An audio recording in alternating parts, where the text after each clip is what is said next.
The autumn of 1847 arrived at Ashworth Estate, clothed in mist and melancholy, the kind of season that seemed to weep silently over the fading glory of summer's warmth. Dawn came late and reluctant those October mornings, casting the great house in shades of pearl and shadow, its countless windows reflecting a sky uncertain whether to yield fully to day or cling stubbornly to the retreating night. It was in this liminal hour, when the world held its breath between darkness and light, that Eleanor Hartley made her daily approach to the servants' entrance, her footfalls quiet against the worn flagstones that had known 3 years of her passage. The path she walked was narrow and unremarked, tucked away from the sweeping drive, where carriages bearing ladies and gentlemen of rank would arrive in splendid procession, its stones smoothed not by grandeur but by generations of labor, by maids and footmen and tradespeople who understood instinctively that there were doors meant for them and doors forever closed. Eleanor knew those stones intimately now, could navigate them in near darkness by memory alone, her slight figure wrapped against the morning chill in a cloak that had been mended so many times it bore the history of her frugality in careful stitches. She was 24 years old, though the gravity in her dark eyes suggested someone who had long since set aside the frivolities of youth, someone who had learned that dignity could be worn like armor, even when one's dress was plain and one's hands bore the telltale calluses of constant needlework. As she approached the weathered oak door that had marked the boundary of her world for 3 years, she felt, as she always did in this moment, a curious mixture of pride and resignation, the knowledge that beyond the green baize door lay rooms of breathtaking beauty which she had helped to adorn but would never truly inhabit. Her fingers, elegant despite their roughness, had stitched the delicate embroidery on the drawing-room curtains, had repaired the precious lace on the Dowager Duchess's evening gowns, had transformed ordinary fabric into objects of such refinement that ladies exclaimed over them without ever wondering at the hands that had created such beauty. This was her gift and her burden, to move invisible through spaces of magnificence, to create loveliness she could admire only from the margins. Yet there was something in Eleanor that refused to bend beneath the weight of her position, a quiet self-possession that showed in the straightness of her spine,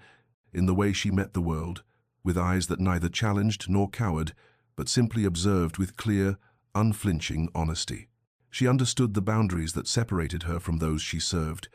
understood them with a precision born of necessity,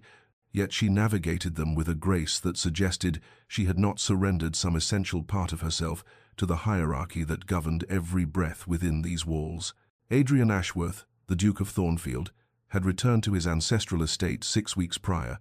though the house still seemed to hold its breath around him, and uncertain whether his presence signaled restoration or merely a different shade of absence. He was 30 years old, but carried himself with the weariness of someone who had seen too much of the world's duplicity, his handsome features marked by a remoteness that had not been present before his 2-year sojourn abroad, before the scandal that had driven him from England's shores, with his faith in human nature shattered like so much fine crystal against stone. The household staff spoke in whispers about the change in their master, how the easy charm that had once characterized the young duke had been replaced by a courteous coldness, how he moved through the rooms of Ashworth with the air of a man performing duties rather than inhabiting a home, how his rare smiles never quite reached his grey eyes. Yet on this particular October morning, standing at the window of his study while the household still slumbered, Adrian found himself watching the courtyard with an attention he could not fully explain, his gaze drawn to the slight figure, making her way through the pre-dawn gloom toward the servants' entrance. He had noticed her before. This seamstress, whose name he had learned was Eleanor Hartley, had observed the peculiar grace with which she navigated the narrow path, the way she held herself with a dignity that seemed incongruous with her station, as if she carried some private certainty that neither rank nor circumstance could diminish. There was something in her bearing that unsettled him, that penetrated the careful indifference he had cultivated since his return, though he told himself his curiosity was idle, meaningless, the simple observation of someone with too much time and too little purpose. His bitterness ran deep, a poison he had drunk willingly after Vivienne Cartwright had proven that even the most ardent protestations of love could be performance, that private confidences could become public entertainment if the price was right, that he had been valued not for himself but for the prestige his title conferred. Yet watching this unknown woman cross the courtyard, Adrian felt something stir beneath the carefully maintained ice around his heart, an unwilling interest he resented even as he acknowledged its presence. Later that same day, as he made his way through the east corridor on some forgotten errand,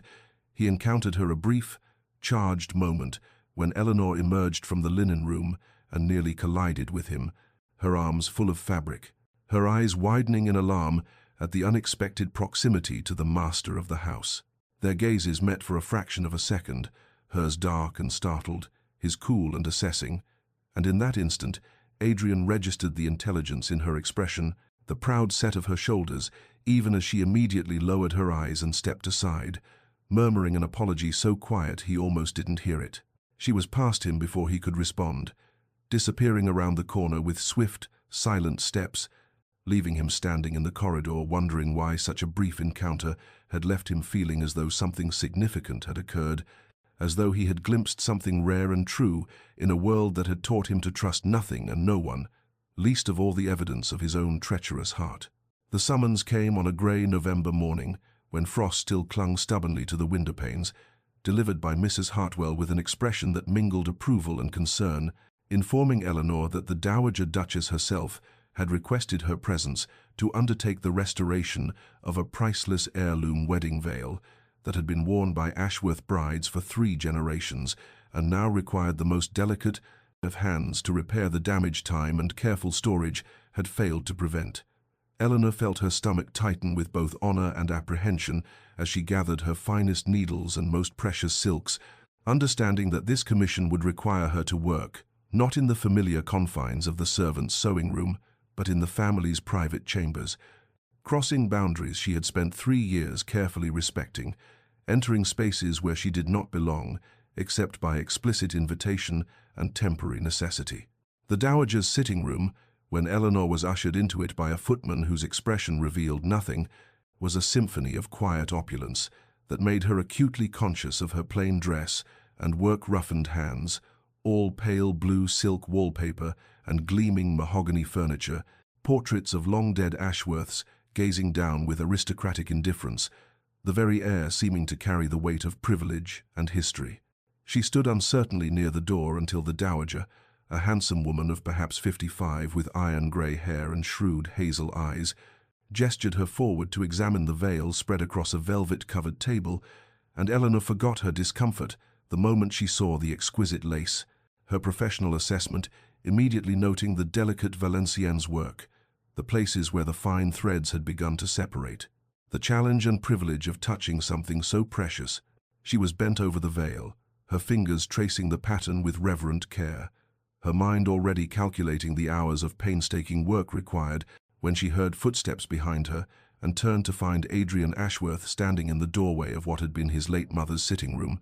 his expression startled and then carefully neutral, the air between them suddenly charged with an awareness neither could name, but both felt like a physical presence. The Dowager had apparently stepped out momentarily, leaving them alone in a silence that seemed to pulse with unspoken questions,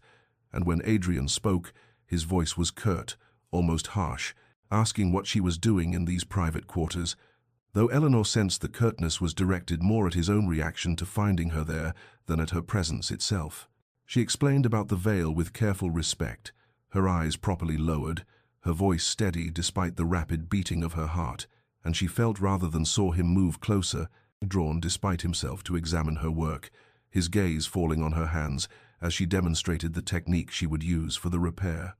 "Your hands are quite elegant," he said, the words seemingly surprising him as much as they startled her, and she looked up to find him studying her with an intensity that made her breath catch, his grey eyes revealing a vulnerability that contradicted the studied coldness she had observed from a distance. She should have remained silent, should have accepted the compliment with a murmured thank you and returned her attention to the veil. But something in his expression, some loneliness that echoed her own, loosened her tongue, and she found herself speaking with unguarded passion about the craftsmanship of the lace, the skill of the long-dead artisan who had created such beauty, the profound satisfaction of preserving something precious for future generations. Adrian listened with an attention that seemed to reach past her words to something deeper, and for a moment She forgot entirely the gulf between their stations,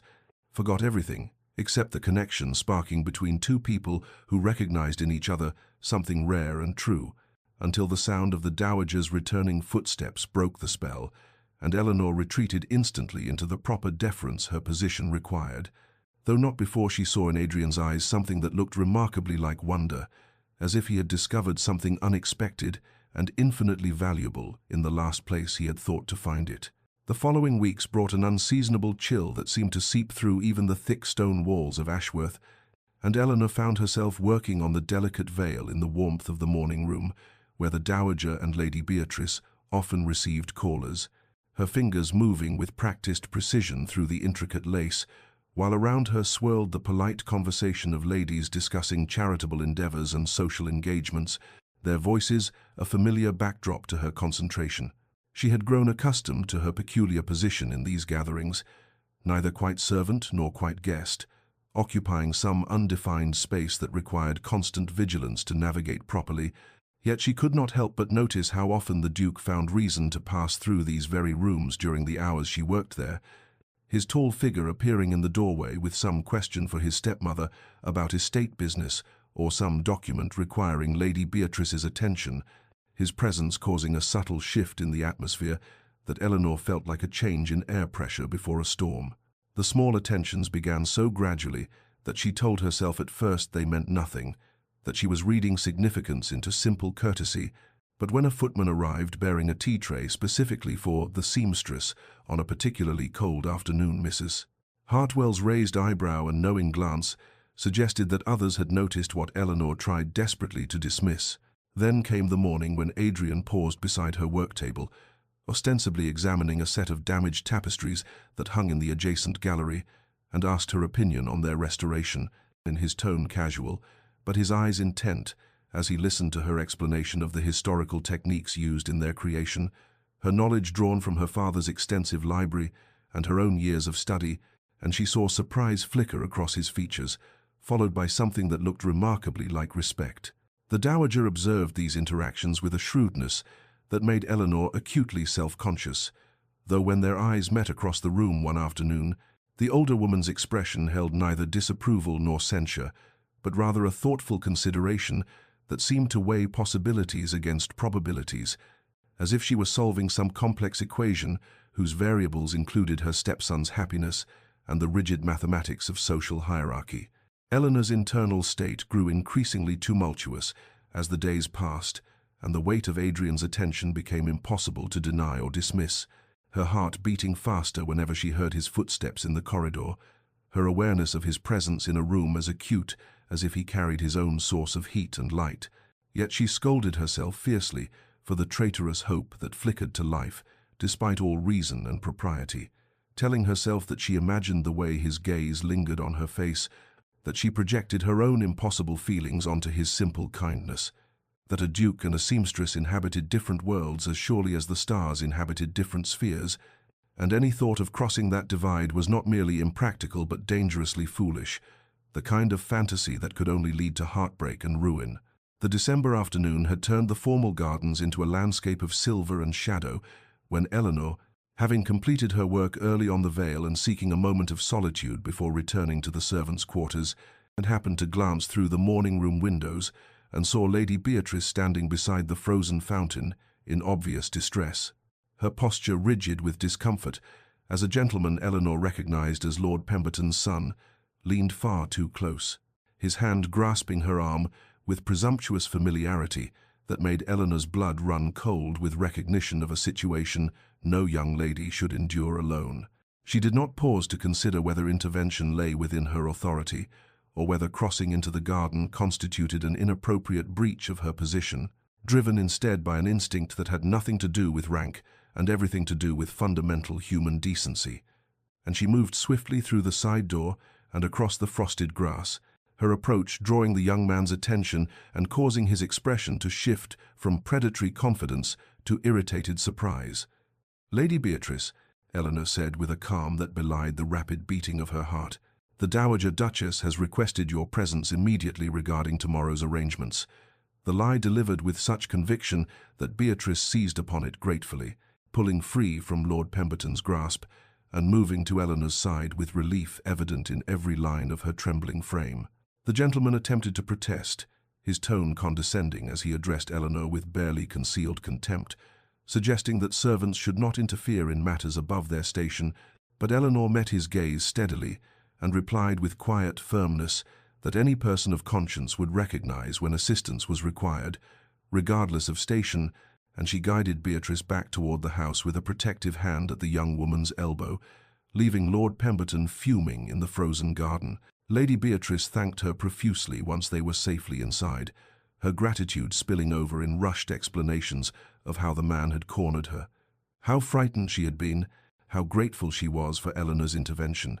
and Eleanor soothed her gently before ensuring she was safely delivered to her chambers, thinking the matter concluded until later that evening, when word came that the Duke wished to see her in the servants' hall,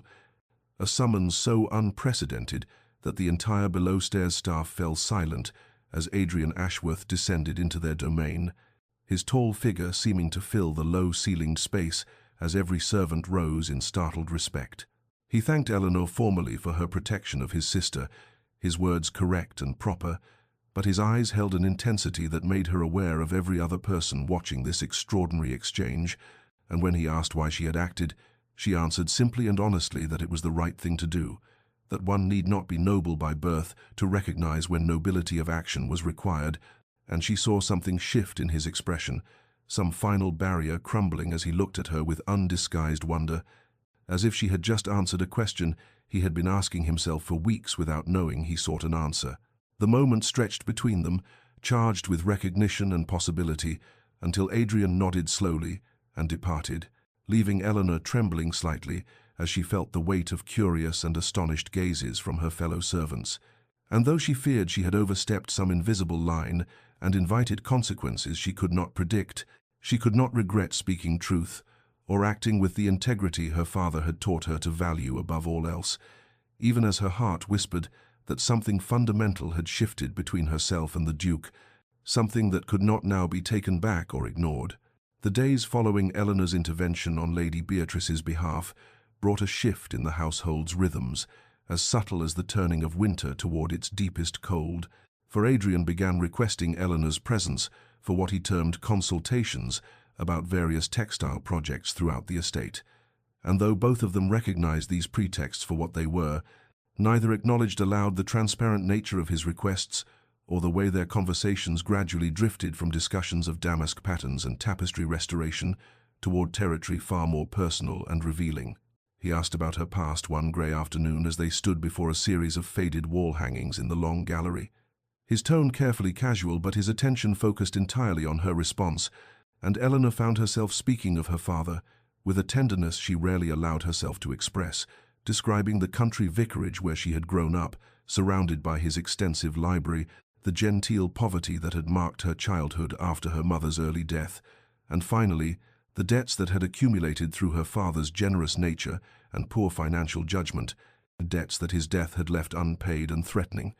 She told him of the choice she had faced in those dark weeks following the funeral,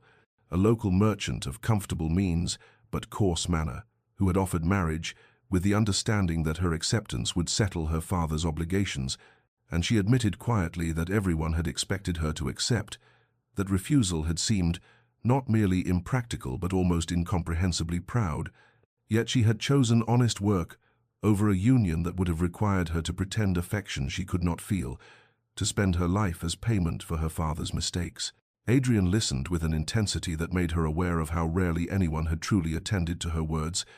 and when she finished speaking, he was silent for a long moment before sharing fragments of his own history. The woman he had intended to marry during his time in London, beautiful and accomplished and entirely focused on his title rather than his person, who had betrayed his private confidences to scandal sheets for money and social currency, whose mercenary nature he had discovered only after he had foolishly opened his heart to her deceptions. The parallel nature of their experiences created a bond neither had anticipated, this shared understanding of choosing dignity over ease, of valuing integrity, even when that choice carried painful consequences, and Eleanor felt something shift between them as they stood in that cold gallery, surrounded by images of long-dead Ashworths a recognition that they had both been shaped by similar crucibles and emerged with similar commitments to living truthfully, regardless of cost. Their conversations continued over the following weeks with increasing frequency and deepening intimacy, moving from the formal spaces of the house to quieter corners where they might speak without constant observation. And though Eleanor maintained all proper forms of address and deference, she could not prevent the gradual lowering of the careful walls she had built around her heart. Nor could she ignore the way Adrian looked at her now with undisguised warmth that made her breath catch and her pulse quicken with dangerous hope. The autumn deepened into winter, with that particular melancholy that marks the year's descent into darkness. And though Eleanor continued to enter through the servants' door each morning as she had for 3 years, arriving in the pre-dawn cold, with her breath misting in the air, and her hands tucked into her worn cloak against the biting wind, Adrian found himself increasingly drawn to the windows that overlooked that humble entrance, standing in the shadows of unlit rooms to watch her small figure cross the courtyard with her characteristic grace and quiet dignity, and he wrestled with an internal struggle that grew more acute with each passing day, for he knew with painful clarity that society would savage them both if he followed the impulses of his heart, knew that Eleanor would bear the worst of the cruelty as a woman who had dared to reach above her station, yet he found himself unable to extinguish the profound attraction he felt toward her integrity and quiet strength, toward the way she inhabited her life with such dignity, despite circumstances that might have crushed a lesser spirit. The pivotal evening arrived with a sudden snowstorm that transformed the estate into a realm of white silence, heavy flakes falling thick and fast as darkness descended earlier than usual,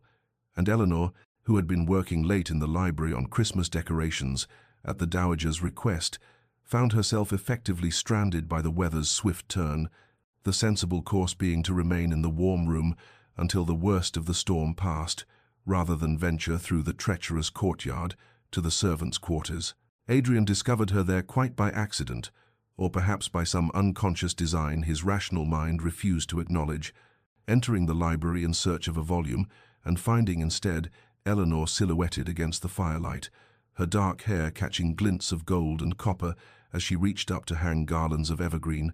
and the sight struck him with such force that he stood transfixed in the doorway, unable to speak or move as something fundamental shifted in his chest. She turned at the sound of his entrance and startled, nearly dropping the greenery in her hands, but he moved forward instinctively to steady her, and they found themselves standing closer than propriety allowed, close enough that he could see the rapid flutter of her pulse at her throat and the way her eyes widened with something that might have been fear or hope, or perhaps both intermingled. They spoke of inconsequential things at first, the weather and the decorations and the approaching Christmas season, but the conversation drifted as naturally as falling snow toward deeper waters,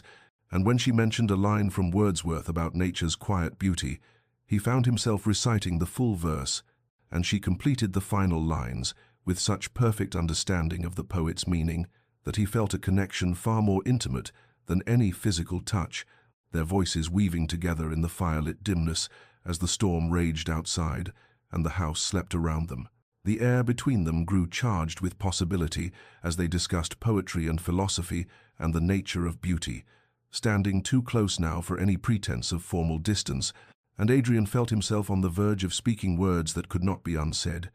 of reaching for her hand or touching her face, or confessing the feelings that had grown beyond his ability to contain, and he saw in her eyes that she felt the same dangerous pull toward a precipice they both knew they should not cross. But propriety intervened, as it always must, the clock striking the hour and breaking the spell, and Eleanor stepped back with visible effort, her voice unsteady as she murmured something about the lateness of the hour and her need to return to her quarters. And though Adrian wanted to ask her to stay, wanted to tell her that he no longer cared about the barriers between them or the scandal that would surely follow, he let her go because he was not yet quite brave enough to speak the truth aloud,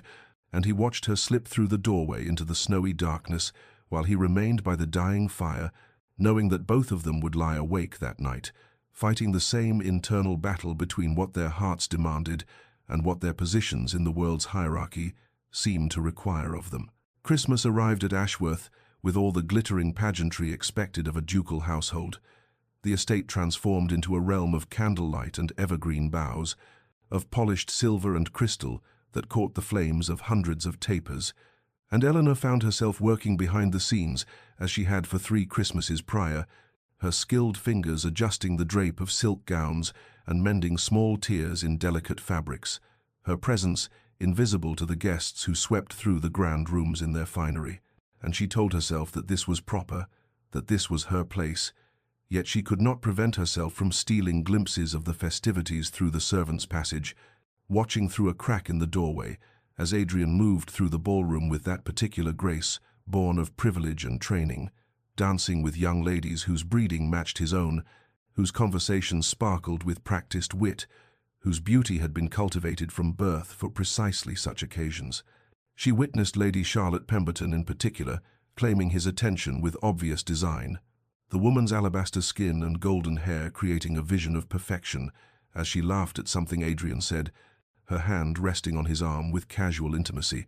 and Eleanor felt something crack inside her chest as she acknowledged the truth she had been avoiding for weeks, the painful reality that she had fallen in love with a man so far above her station that even imagining a future together constituted a kind of madness, and she felt foolish for the private dreams she had harbored after that evening in the library, foolish for believing that the moments of connection they had shared meant anything beyond a duke's kindness to a skilled servant. She resolved in that moment to remember her place, to guard her heart more carefully, to accept that some boundaries existed not from cruelty, but from the immutable structure of the world they inhabited, and she withdrew from her vantage point with tears burning behind her eyes, returning to her small chamber in the servants' quarters, where she could not hear the music, or see the dancing, or torture herself further with impossible longings. Meanwhile, in the brilliance of the ballroom, Adrian endured the evening with barely concealed frustration, finding every conversation hollow and every smile false, comparing each woman he danced with to Eleanor's genuine warmth and discovering them all wanting, their beauty seeming artificial beside her natural grace, their practiced charm grating against his memory of her honest speech and thoughtful silences. When Lady Charlotte engineered a private moment in the conservatory, drawing him away from the crowd with a practiced combination of flattery and suggestion, when she pressed close to him in the shadows among the orange trees and tilted her face upward in clear invitation, he pulled away sharply as though burned, suddenly and completely certain of what he wanted and whom, understanding in that crystallizing instant that he could no longer pretend indifference to Eleanor or convince himself that duty and propriety mattered more than the profound connection he felt to a woman whose character far exceeded that of any lady in the glittering assembly, and he left Lady Charlotte standing alone among the potted palms, her expression shifting from surprise to fury as he strode away without explanation or apology, his mind already racing ahead to what he must do, what he must risk, to claim the only woman who had ever made him feel truly seen and valued for himself, rather than his title. New Year's morning arrived in 1848, with a crystalline cold that turned the world to ice and silver, the dawn sky pale as pearl, as Eleanor made her way across the frozen courtyard toward the servants' entrance, as she had done every morning for 3 years, her breath clouding in the frigid air and her worn cloak pulled tight against the biting wind. But this morning something was different, for as she approached the humble doorway, she saw a figure standing there in the shadows, and her heart seized in her chest when she recognized Adrian waiting in the cold without coat or gloves, his dark hair disheveled as though he had dressed in haste, his eyes burning with an intensity that made her steps falter and her courage nearly fail. He spoke before she could retreat, his voice rough from sleeplessness or emotion, or perhaps both, telling her that he could no longer pretend indifference, that the charade of distance between them had become unbearable, that every day he watched her enter through this door, while he remained on the other side of an invisible barrier, felt like a betrayal of something essential in his soul. And Eleanor attempted to protest the impossibility of what he seemed to be suggesting, stammering that he must not speak so, that his position and reputation demanded he choose appropriately, that she was only a seamstress without fortune or family or any of the advantages that should recommend a woman to his notice. He stepped closer then, close enough that she could see the shadows beneath his eyes that spoke of his own sleepless night, and he asked her a direct question that cut through all pretense and propriety like a blade through silk. If there were no barriers of rank, Eleanor, if the world were different, and we were simply two people without the weight of titles and expectations, what would you want? But she could not let him finish the question, because to hear it spoken aloud would shatter the last of her defenses, and tears slipped down her cheeks unchecked as she stood trembling in the dawn light, unable to answer and unable to flee. He moved closer still, his voice dropping to something raw and desperate as he said, "I have had enough of appropriate matches and suitable arrangements, enough of women who want my title rather than my heart, enough of doors between us and walls between what is and what could be." And his declaration that he intended to court her properly, that he would face whatever consequences society demanded, but he would no longer deny what he felt, struck her with the force of a physical blow. She found her voice finally, though it shook with fear and longing intertwined, and she spoke of her terror for his reputation, for the scandal that would surely destroy his standing among his peers, and for the whispers and cruelty that would follow them both if he persisted in this madness. But he reached out and took her cold hands in his warm ones, and his quiet insistence carried the weight of absolute conviction as he said, "I would rather be truthful with you than comfortable with anyone else, would rather face scandal beside you than acceptance beside someone I do not love." And in that moment, standing in the frozen courtyard as the sun broke over the horizon and painted the ice with gold, Eleanor understood that he was offering her not just his heart but his whole life, asking her to trust that their love might be strong enough to weather the storm that was surely coming. And though fear still clutched at her chest, she felt something else rising beneath it, something that felt dangerously like hope. The crisis descended upon them with the swift brutality of a winter storm, for within days of Adrian's declaration in the courtyard, society learned of the Duke's intentions through servants' gossip and the sharp eyes of those who made it their business to monitor the activities of the great families, and the scandal erupted with a viciousness that shocked even Eleanor in her darkest imaginings, spreading through drawing rooms and gentlemen's clubs like wildfire through dry timber, fueled by Lady Charlotte's mother, who spared no effort in spreading vicious rumors that painted Eleanor as a scheming seductress who had deliberately entrapped the Duke through calculated manipulation and feminine wiles. The Dowager summoned Eleanor to her private sitting room with unusual formality, and though her expression held no cruelty, her counsel carried the weight of practicality, born from decades navigating society's treacherous waters, urging them to wait, to let the gossip die down before proceeding with any formal arrangement, reminding Adrian that his position required consideration of consequence and legacy. Yet Eleanor saw the conflict in the older woman's eyes, the tension between her genuine regard for Eleanor's character and her fear for her stepson's standing. Adrian's neighboring peers called upon him in steady succession, ostensibly for friendly visits, but actually to dissuade what they termed his madness, speaking in measured tones about duty and appropriate matches, about the damage to his family's reputation and the mockery he would face in Parliament. And though Adrian received them with icy politeness and dismissed their concerns with barely contained fury, Eleanor witnessed the toll these confrontations exacted, saw the tightness around his mouth and the shadows deepening beneath his eyes. She faced cruelty from both directions like a woman caught between opposing tides, for some servants resented what they perceived as her presumptuous elevation above her station, whispering that she had forgotten her place and grown too proud, calling her scheming and ambitious behind her back in the very halls where she had worked beside them for 3 years, while the gentry treated her with cutting disdain when she accompanied the Dowager on calls, their cold civility more painful than open hostility. Their pointed questions about her family and background designed to expose her inadequacy for the role she presumed to claim. The breaking point came on a grey February afternoon when Eleanor sought Adrian in his study, finding him standing at the window with shoulders bowed beneath invisible weight, and she spoke the words that had been building in her chest for days despite the agony they cost her, telling him that she would leave Ashworth, would release him from whatever promises he imagined he owed her, would save him from the ruin that loving her seemed destined to bring upon his head,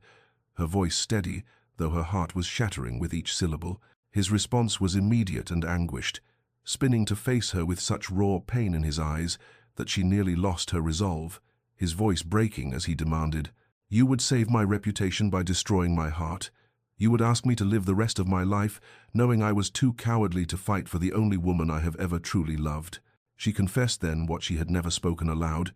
the truth that had terrified her even as it sustained her through the worst of the gossip. telling him that she loved him with a depth that frightened her in its intensity. But love alone could not shield them from the consequences of defying every social convention that governed their world, could not protect him from the damage this scandal would inflict upon his family's name and his political influence. He crossed to her in 3 strides and took her hands in his with desperate tenderness, asking her to trust him, to give him time to show her that their love was worth any cost society might demand, promising that he would not let the small-minded cruelty of people who valued propriety over genuine feeling destroy what they had found together. His conviction absolute even as uncertainty clouded her vision, and though Eleanor wanted desperately to believe that love could triumph over the formidable barriers arrayed against them, fear held her captive like iron chains, whispering that hope itself was dangerous when the whole world seemed determined to prove it foolish. Adrian made his decision in the grey hours before dawn, 3 days after Eleanor's tearful declaration of love, rising from another sleepless night with a clarity of purpose that felt like steel forged in fire, and by mid-morning he had sent word throughout the estate that he required all tenants and servants to gather in the great hall at 2 o'clock for an announcement of utmost importance, a summons that sent ripples of speculation and anxiety through every corner of Ashworth, as people wondered whether the Duke intended to address the scandal that had consumed the household for weeks, or perhaps to announce Eleanor's departure as so many had predicted. Eleanor herself received the summons with trembling hands, fearing that Adrian had decided to yield to the pressure of society's disapproval, that he had come to see the wisdom in the Dowager's counsel, to wait or perhaps to abandon their impossible attachment altogether, and she dressed with particular care in a simple grey gown that seemed appropriate for whatever ending this gathering might bring, her fingers shaking as she fastened the buttons, and her heart beating against her ribs like a caged bird, desperate for freedom, or perhaps for the mercy of a swift conclusion to this agony of uncertainty. The great hall filled slowly as the appointed hour approached, tenant farmers in their rough woolens standing awkwardly beside housemaids in crisp aprons, footmen and grooms shifting uncomfortably near the walls, while the upper servants claimed positions of slightly greater prominence, and Eleanor entered last to find every eye turning toward her, with expressions ranging from curiosity to resentment to something that might have been pity, and she stood at the back of the crowd with her spine straight and her chin raised despite the terror coursing through her veins, determined to face whatever came with the same dignity that had sustained her through 3 years of honest labor in this house. Adrian entered through the main doors with the Dowager at his side, his expression grave but his bearing resolute, and he took his position on the raised dais at the hall's far end, where generations of Ashworths had addressed their people in times of crisis or celebration, and the murmuring crowd fell silent as he surveyed them with eyes that seemed to see each individual face and measure the character behind it. And when he finally spoke, his voice carried clearly to every corner of the vast space, steady and strong and utterly uncompromising in its conviction. He began by acknowledging the gossip that had circulated regarding his intentions toward Eleanor Hartley, confirming that yes, the rumors were true, he did indeed intend to make her his wife, and a collective gasp rippled through the assembled crowd like wind across a wheat field. But he raised his hand for silence and continued speaking, his words falling like hammer blows upon the anvil of their expectations and prejudices. He spoke of Eleanor's character with a specificity that made her cheeks burn, detailing the integrity she had shown in her work, the kindness she had extended to those beneath her own station despite having so little herself, the honor and dignity with which she had conducted herself, even as others whispered cruel speculation about her motives and her morals,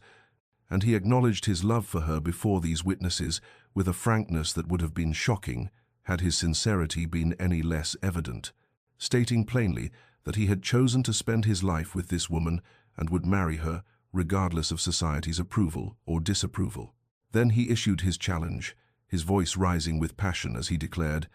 "I have known women born to every advantage who possessed a fraction of her grace, as women raised in luxury who demonstrated none of her compassion, women with impeccable pedigrees who lacked even a measure of her genuine nobility of spirit. And I tell you now that birth is an accident of fate, while character is a choice made daily through actions great and small, and I choose to spend my life with a woman who has chosen nobility in every action, regardless of the cost to herself. and the words hung in the air like a thrown gauntlet, daring anyone present to contradict him or to question his judgment in this most personal of matters. Eleanor stood transfixed, tears streaming down her face unchecked as she watched him risk everything, not in the privacy of whispered declarations, but here in public view, staking his reputation and his standing on his faith in her worth. And she saw the shock on faces around her gradually transforming into something else, some combination of grudging respect and wonder that their duke would speak so plainly about matters, the quality typically veiled in euphemism and careful propriety, and when Adrian's eyes finally found hers across the crowded hall, the love and determination she saw there nearly brought her to her knees with the overwhelming force of gratitude and unworthiness, and fierce, desperate hope intertwined. The turning point arrived unexpectedly on a rain-swept morning 10 days after Adrian's public declaration, when the bishop of the diocese appeared at Ashworth's gates in his modest carriage, unannounced, and requesting immediate audience with both the Duke and Miss Hartley, and Eleanor felt her stomach clench with dread as she was summoned to the library, where Bishop Thornbury waited, with Adrian standing tense and watchful beside the window. The bishop was an imposing figure despite his advanced years, tall and lean with penetrating grey eyes that seemed to see straight through pretense to the truth beneath, and Eleanor knew him to be an old friend of Adrian's late father, who had baptized Adrian himself and held considerable influence among the traditional families of the region, making his opinion potentially decisive in swaying those who remained uncertain about this controversial match. He greeted Eleanor with grave courtesy but no warmth, requesting a private interview with her alone, and though Adrian clearly wished to protest, Eleanor touched his arm gently and nodded her acceptance, understanding that she must face this examination without his protection if her own character was to be properly measured. The bishop dismissed Adrian with a firmness that brooked no argument, and once they were alone, he settled into a chair with deliberate slowness and studied Eleanor with an intensity that made her feel stripped bare of all artifice. And when he finally spoke, his questions were direct and probing, designed to expose any hidden motives or misunderstandings about the responsibilities she would assume as Duchess of Thornfield. He asked her plainly what she sought in this marriage, whether she understood the scrutiny and demands that would follow her all her days, whether she possessed the strength to withstand the cruelty of those who would never accept her elevation, and Eleanor answered with the honesty that had become her only defense against a world determined to doubt her integrity, telling him that she loved Adrian with a depth that frightened her, but that she would release him tomorrow if she believed that love would ultimately harm him or diminish him in any way. She acknowledged without shame that she lacked the training and polish expected of a duchess, having spent her formative years in a country vicarage and the past 3 years working with her hands in service, but she possessed determination to learn whatever was required and genuine humility about her own limitations, and she sought neither fortune nor title, but only the right to stand beside the man she loved and to build a life of shared purpose and partnership. The bishop's expression remained unreadable throughout her responses, offering no indication whether her words found favor or confirmed his worst suspicions, and Eleanor felt exhaustion settling into her bones from weeks of emotional siege, from the constant strain of defending her character and her motives to an endless succession of skeptical judges. Then, after a silence that stretched until Eleanor thought she might shatter from the tension, Bishop Thornbury rose from his chair with unexpected grace and regarded her with something approaching warmth in those penetrating eyes, and he spoke words that would shift the trajectory of public opinion more powerfully than any of Adrian's passionate declarations, saying in his authoritative voice that carried the weight of decades of moral leadership, "Your Grace, I have met many duchesses in my time, women born to privilege and trained from infancy for their elevated positions, and I tell you now with complete sincerity that few possess such clarity of purpose or humility of spirit as I have witnessed here today, and I believe the Duke of Thornfield has chosen well indeed, and I shall make my support of this union known throughout the diocese." Eleanor felt tears spring to her eyes at this unexpected vindication, this affirmation from a source whose judgment could not be dismissed as mere romantic partiality, and when Adrian was readmitted to the library and saw the bishop's hand resting paternally on Eleanor's shoulder, the hope that blazed in his expression mirrored the fragile joy beginning to take root in her own battered heart,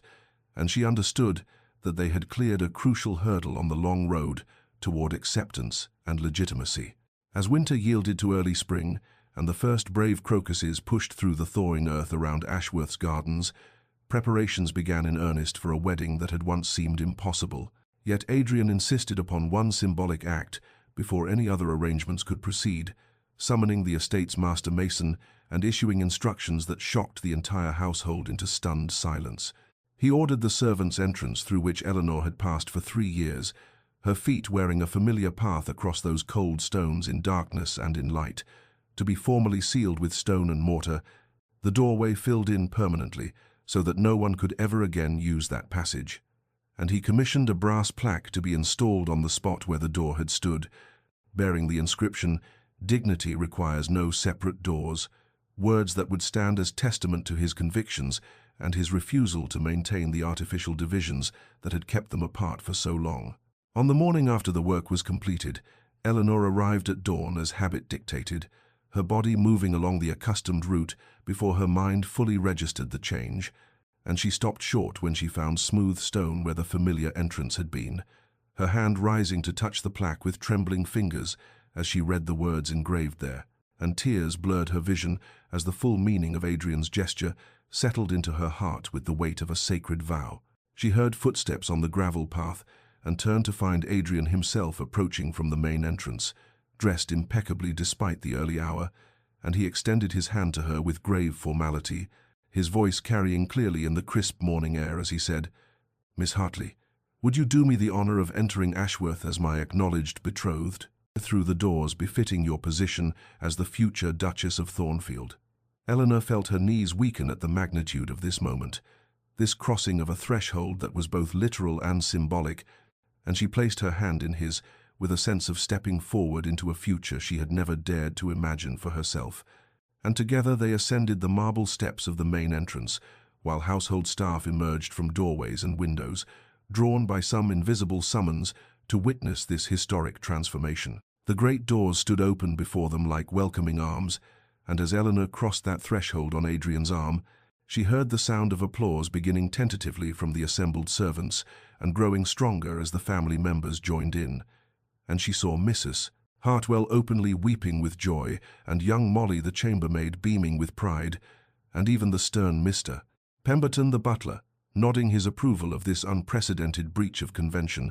that somehow felt more right than any rigid adherence to tradition could have been. Later that same day, in the grand salon where Eleanor had once worked in careful silence while the family entertained guests, Adrian formally asked her to marry him before assembled witnesses, producing a ring that had belonged to his birth mother, a delicate gold band set with sapphires the color of a summer sky, and his voice shook slightly as he said, "Eleanor Hartley, you have shown me what true nobility means. You have restored my faith in genuine feeling and honest hearts, and I ask you now before God and these witnesses to be my wife, my partner, my equal in all things that matter." And Eleanor's yes rang clear and strong through the magnificent room, her voice steady despite the tears streaming down her face. And when Adrian slipped the ring onto her finger and drew her into his arms for their first kiss as betrothed lovers,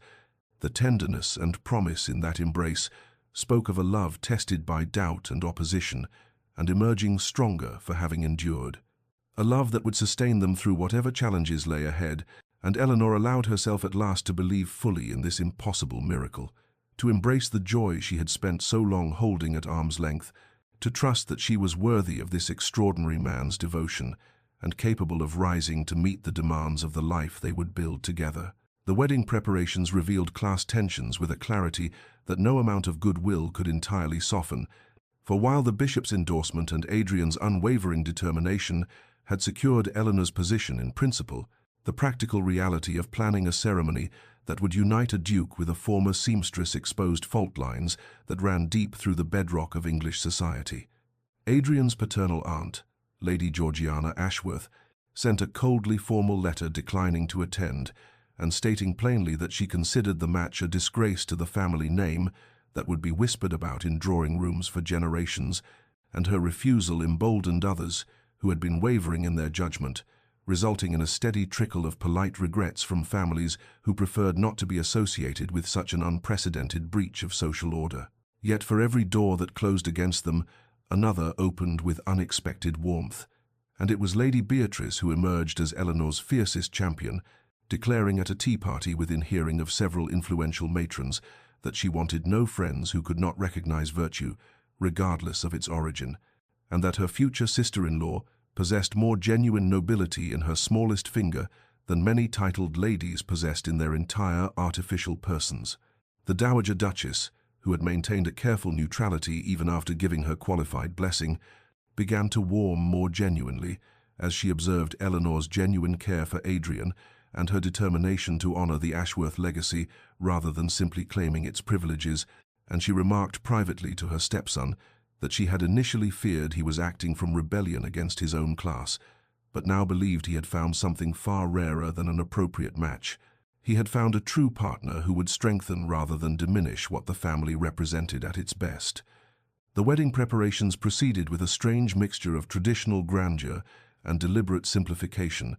for Adrian insisted on conducting the ceremony in the estate's private chapel rather than in the cathedral where his ancestors had wed for centuries, understanding that a more intimate gathering would spare Eleanor the ordeal of facing rows of skeptical faces and would allow them to surround themselves only with those who genuinely supported their union. Then came a moment that nearly shattered Eleanor's hard-won composure entirely, when the household servants gathered in the main hall one evening and presented her with a gift they had created collectively,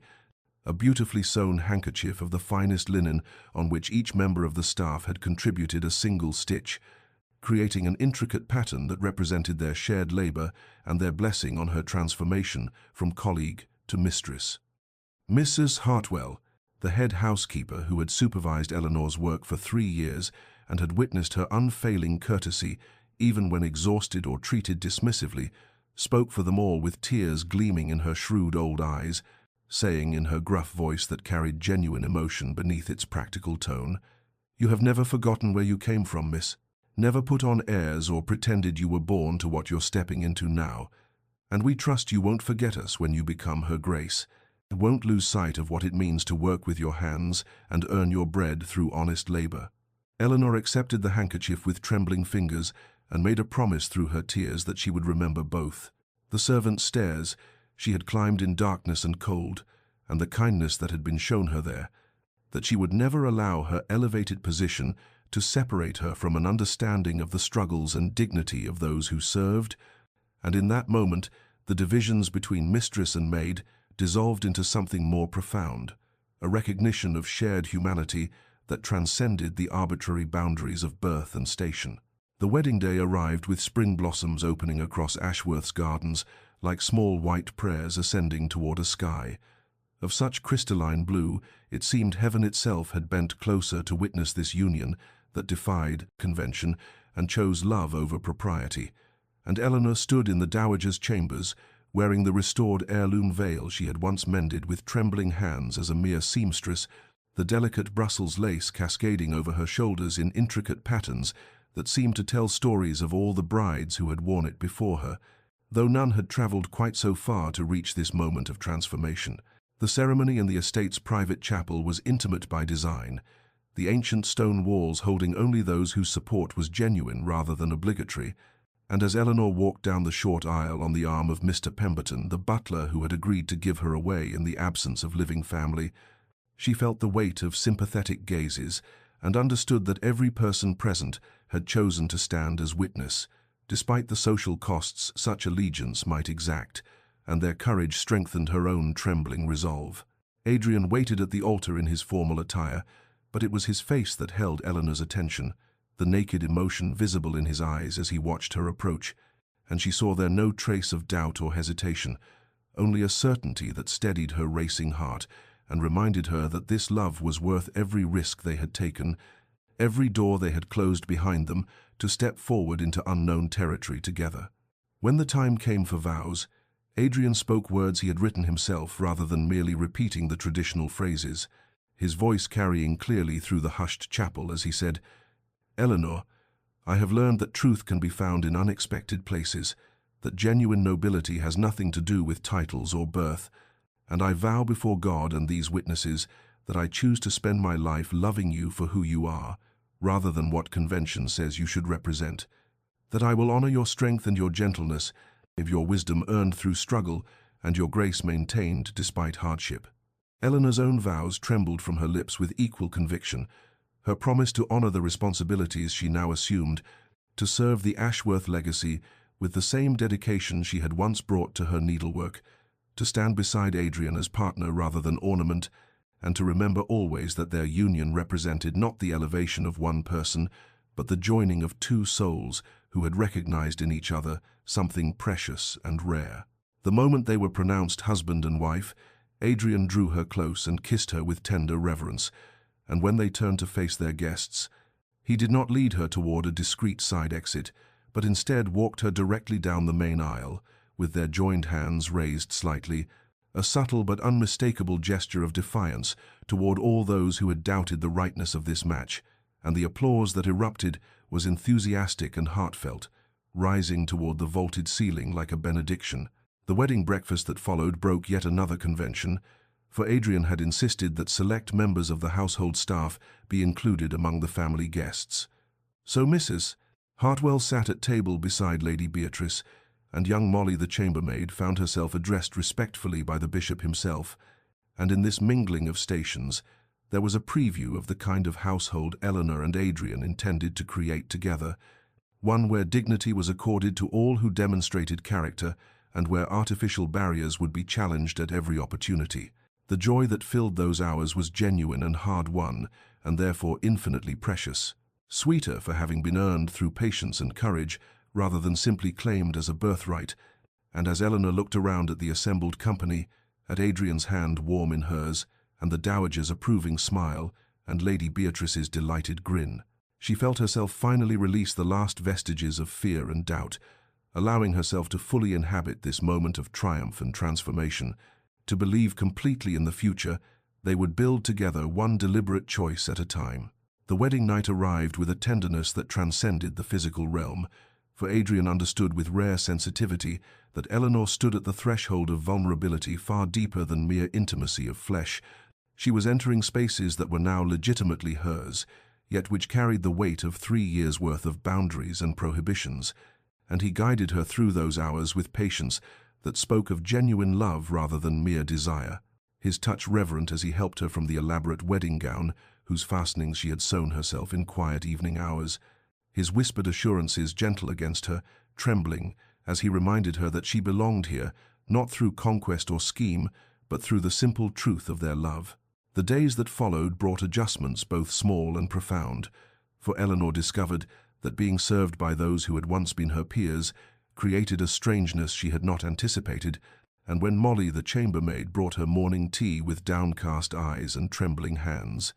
Eleanor felt the distance between them like a physical ache, and had to resist the urge to take the tray herself and sit beside the girl as equals. Yet she understood gradually that kindness need not erase hierarchy entirely.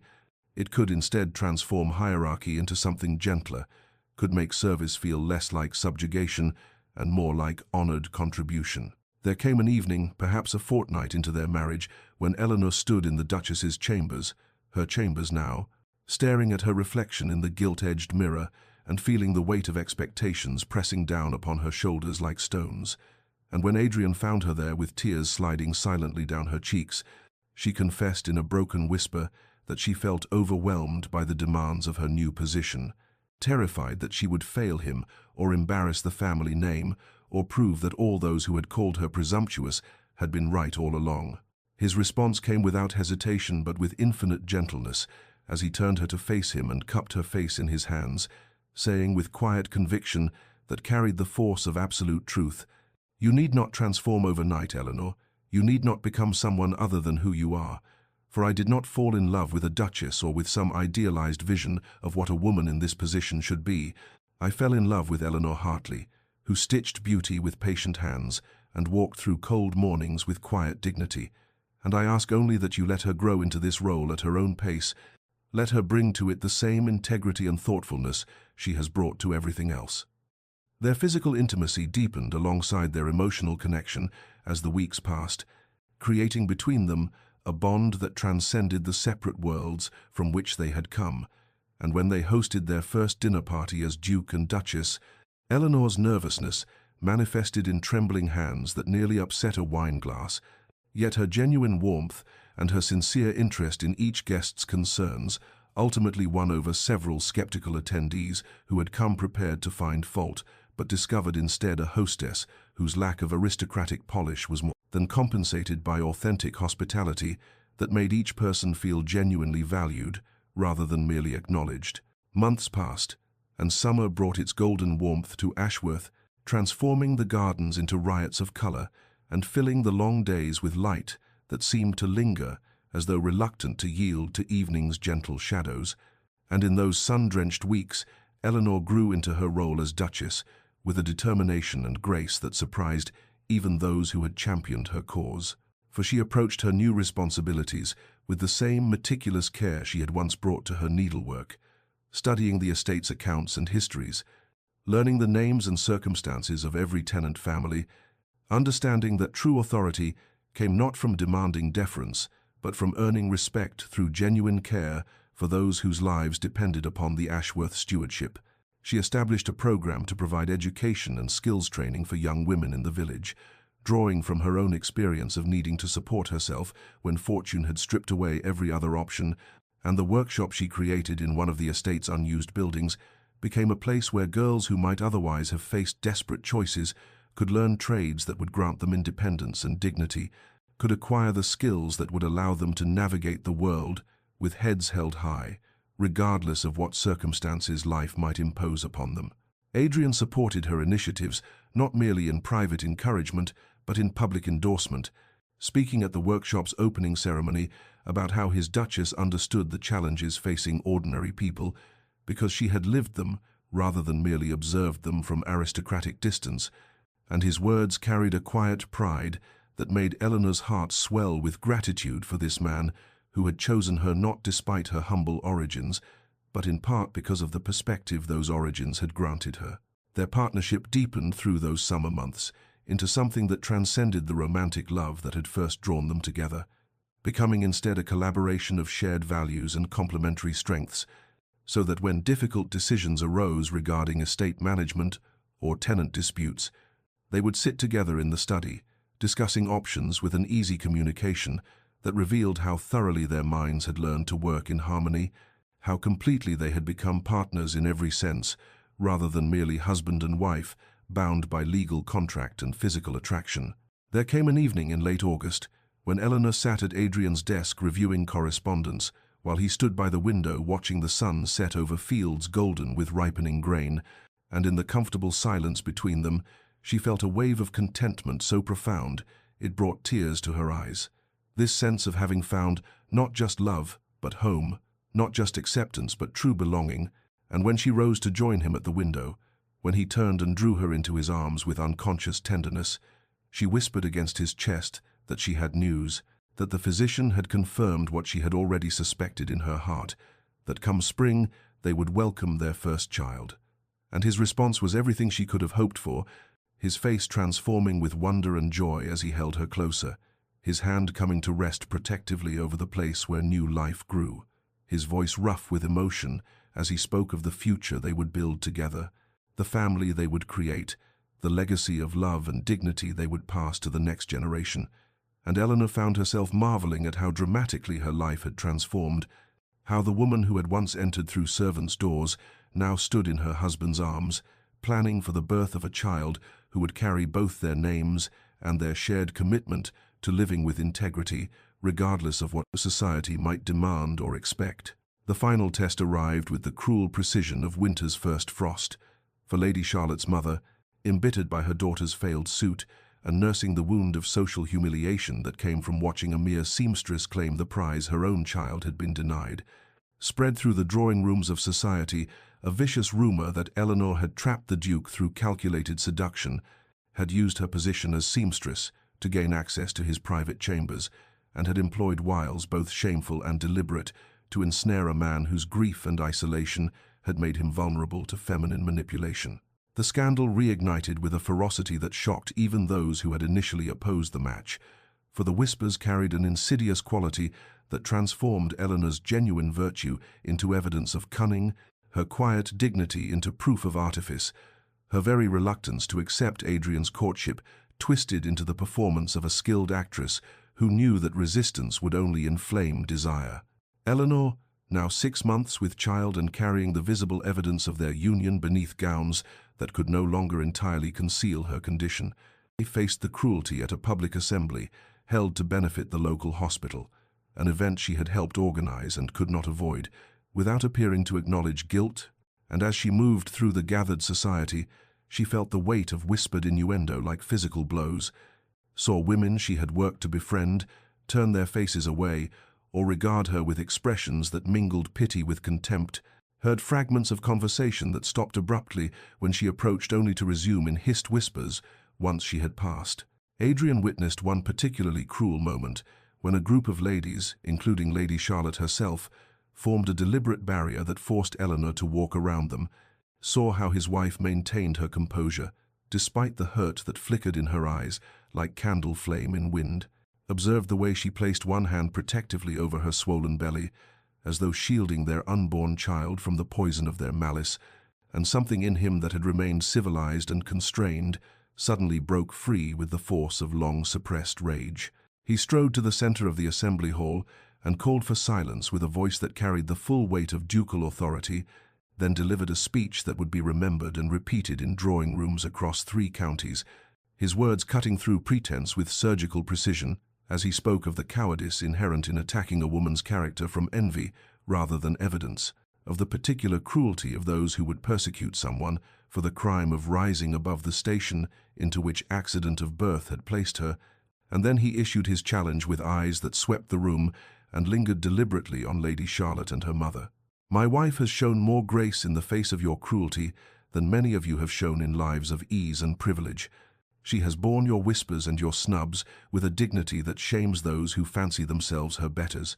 and if you cannot accord her the respect her position and her character both deserve, then you are not welcome in our home or our lives, for I would rather live in honest isolation with a woman of genuine virtue than in false society with those who mistake viciousness for wit and cruelty for sophistication."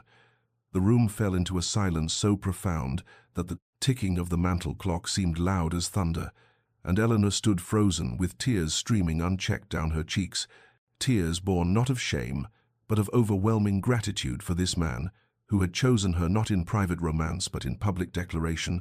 who defended her not with gentle words in quiet moments but with fierce conviction before witnesses. Then something unexpected occurred that would shift the tide of opinion more decisively than any speech, for the bishop's wife, a woman whose moral authority was unquestioned and whose approval carried weight even among the most traditional elements of society, rose from her seat and crossed the room with deliberate steps, and when she reached Eleanor, she drew the younger woman into an embrace that communicated both comfort and public endorsement, saying in a voice meant to carry, "Your Grace, I have watched you navigate these months with a grace that speaks to the quality of your character, and any who doubt you doubt their own ability to recognize virtue when it stands before them." Others followed then, slowly at first and then with gathering momentum, women who had been uncertain or afraid to show support, now emboldened by the bishop's wife's example, and though some, including Lady Charlotte and her mother, departed in cold fury, the assembly ended not in Eleanor's humiliation, but in her vindication, the scandal extinguished by the simple power of those willing to stand publicly for truth against the seductive ease of malicious gossip. Autumn returned to Ashworth with its familiar palette of copper and gold, the trees shedding their leaves like memories drifting to earth, and with the season came Eleanor's time of confinement in those final weeks when she withdrew from public view according to custom, though Adrian remained constantly near, his anxiety barely concealed behind expressions of calm reassurance that fooled no one who knew him well. The labor began on an October night, when frost silvered the windows and the wind carried the scent of dying leaves and wood smoke, and what the midwife had promised would be a straightforward delivery became instead an ordeal that stretched through the dark hours and into the grey dawn. Eleanor's cries penetrating the thick walls of the birthing chamber to reach Adrian, where he paced the corridor outside like a caged animal, his hands clenched so tightly that his nails drew blood from his palms. The dowager sat with him in vigil, her own face drawn with worry, and when the physician emerged at one point to request additional supplies, when Adrian saw the gravity in the man's expression, and heard the careful neutrality in his voice as he spoke of complications. Something in the Duke's chest constricted with a terror more profound than any he had known, a desperate awareness that all his wealth and position meant nothing against the arbitrary cruelty of nature, that he could lose her despite having fought so hard to make her his. He fled to the chapel then, this man who had not prayed with true fervor since childhood, and knelt before the altar with tears streaming down his face, offering bargains to a God he was not certain existed, willing to trade title, fortune, even his own life for Eleanor's survival, for the chance to hold her again and tell her that she mattered more than any child they might create, that he would rather have her alone than lose her in the bearing of his heir. The dawn strengthened beyond the stained glass windows, painting colored patterns across the stone floor, and still he prayed until finally, mercifully, he heard footsteps and looked up to see Mrs. Hartwell's tear-stained but smiling face, heard her voice break as she told him that her Grace had been delivered of a daughter and that both mother and child lived, and his relief was so overwhelming that he remained on his knees,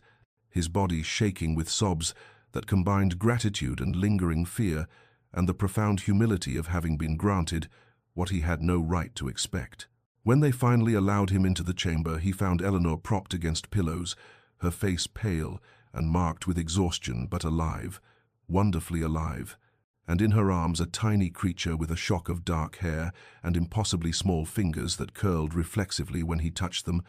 and the emotion that flooded through him as he looked at his wife and daughter was something beyond naming, a mixture of love and awe and protective fierceness that remade him in that moment into something he had never been before, into a father willing to move heaven and earth to keep these two souls safe. The christening came 6 weeks later, when Eleanor had regained her strength, the ceremony held in the same chapel where Adrian had prayed for her survival,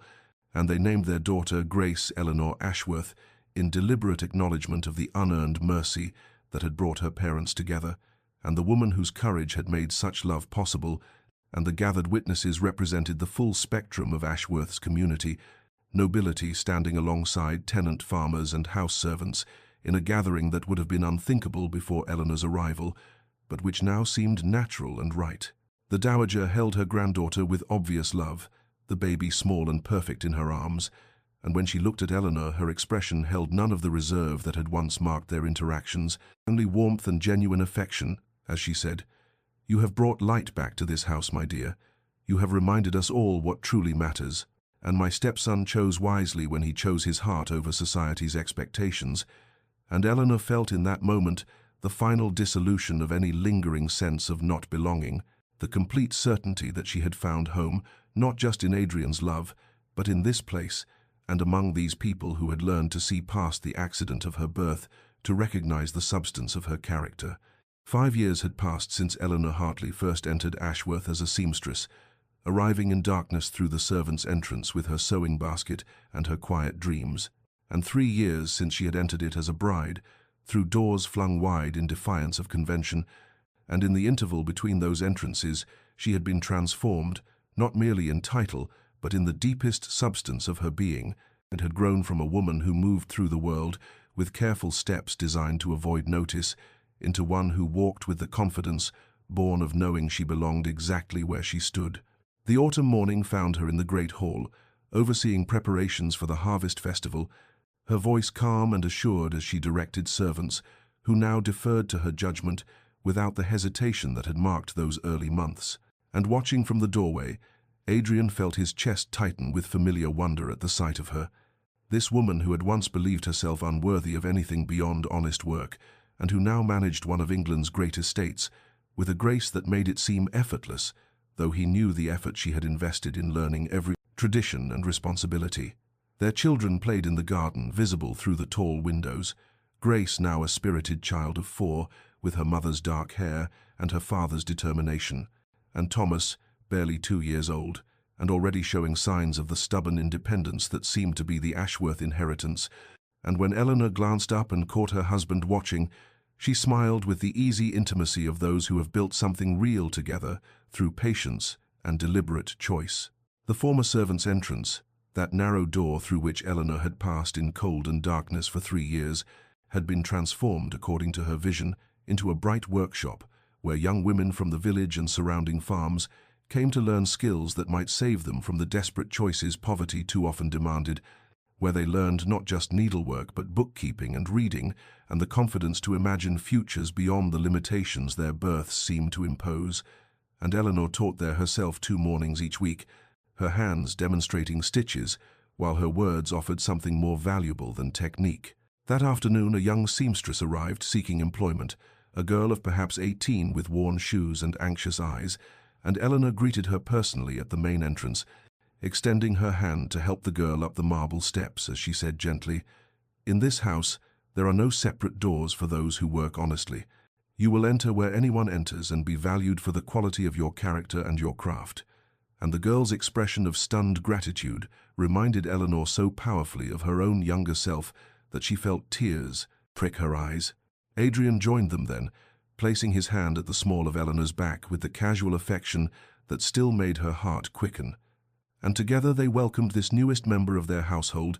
these two who had learned that love, which transcends the arbitrary boundaries of birth and wealth, is the truest nobility, that patience and courage can indeed transform what seems impossible into something not merely possible but inevitable and right. And as the girl was led away to begin her work, Eleanor leaned into her husband's shoulder and whispered her gratitude for a life she had never dared to imagine, and he had never stopped believing they deserved. Dear friend who has walked with us through this story, perhaps you have known the weight of doors that seem closed to you, the ache of loving someone or wanting something that the world insists you have no right to claim, the exhaustion of living within boundaries drawn by accident rather than merit. And if so, then know this: the truest measure of any person lies not in the circumstances of their birth, but in the choices they make when tested. Not in the doors through which they enter, but in the grace with which they walk once inside. And though the world may insist on separations between worthy and unworthy, noble and common, possible and impossible, love recognizes no such distinctions, and neither should you. May you find the courage to cross thresholds that once seemed forbidden, to claim the love and the life your character deserves rather than the limitations your circumstances suggest. And may you discover, as Eleanor and Adrian did, that the most profound transformations begin with the simple audacity of believing you deserve more than separate doors, and that those who truly see you will fling those doors wide in welcome. Sleep well with the knowledge that nobility of spirit matters infinitely more than nobility of birth. And if you found meaning in this story, then I invite you to explore more tales of love that transcends boundaries, of courage that defies convention, and of hearts that choose authenticity over ease, here on this channel, where every story reminds us that the barriers between us are far more fragile than we imagine, and far less important than the connections we forge when we dare to reach across them.